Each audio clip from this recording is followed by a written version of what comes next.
Jon, right out of the gate, obviously we don't know who controls the Senate at this point in time. We've still got 2 runoff elections in Georgia yet to happen. But even if the Democrats do win the 2 runoffs in Georgia, they're not going to have a supermajority. They might have the majority, but they're not going to have a supermajority in the Senate. But it still means that Schumer presumably would be the majority leader and would be able to control the agenda setting in the Senate, and be able to control the floor and have things like right of first recognition. So I wanted to ask you just right out of the gate, how important is it strategically, even though the Democrats may not have a super majority, and of course the Republicans won't have a super majority, how important is it strategically to be able to control the agenda in a divided government in the Senate? I mean, it's the entire game. I think it's the whole, I think controlling the Senate is really key to Biden, whatever Biden's going to accomplish next year. And if they don't have the Senate, it's going to be hard for him to, confirm an assistant dog catcher. So I think that they really need to, if they have 50 votes, they can still pass budget bills through reconciliation. They can confirm most of Biden's cabinet appointees without breaking a sweat. And, Biden can do what he set out to do. What they can't do are some of the broader regulatory things, like they can't raise the minimum wage. They'd have a hard time, adding DC as a state. There's a couple of, there's non-budgetary things that I think would be priorities for the Democrats if they had, 53, 54, 55 seats. They just aren't going to be able to accomplish with 50 or 51 seats. And 50 is probably the best case scenario for them right now. Right. So, which brings me to the next question. The options in the Senate for next year vary anywhere from between 52-48 with Republicans in control and 50-50 with the Democrats in control. We were talking about agenda setting and policy setting and how the majority affects that, but it also affects smaller things, right? Like things like committee ratios and committee budgets and the policy machinations that happen at the committee level as well. Is that right?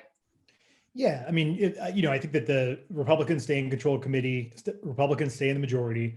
They have all the chairmanships, they have all the gavels, they have more staff, they've got the bigger budgets, and that's helpful for them. But the committees have been pretty quiet the last 4 years under Trump. You get some bills moving, you don't get budgets, so that's off the table, and that's probably going to continue to be off the table. You get some bills moving, like in the Commerce Committee. There was a highway bill that they put out there, and then you get things out of the Appropriations Committee, and that probably doesn't look that different depending on who controls the gavel.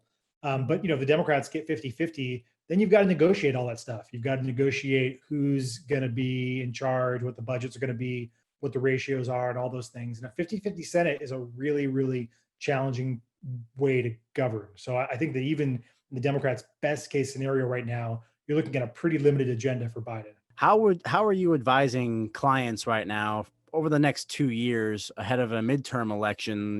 We're already thinking about the next political election cycle. Are you approaching it with caution, optimism? Are you basically bearish or bullish on where the economy is likely headed and what we might see in terms of public policy? So we use at Eurasia Group these political trajectories, and they're designed to give a view on the contribution of policy and politics to kind of market stability over the 6-month period and over a 24-month period. And we were at positive over 6 months, meaning we expected a stimulus, and negative over 24 months because we expected new regulation and tax increases. And with the divided government, we moved both of those trajectories earlier this week to neutral on anticipation of a more boring Washington. So I just think that you're going to get the likeliest scenario right now is gridlock.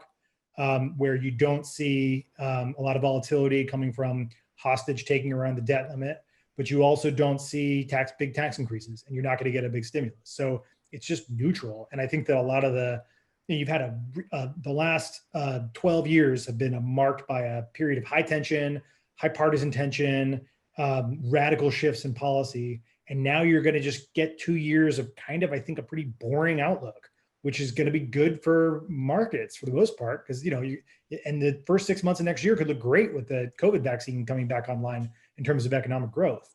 That changes a little bit if the Georgia Senate seats flip, where you're going to get Biden will have a more aggressive agenda. But for now, I think that the outlook is divided government means low volatility.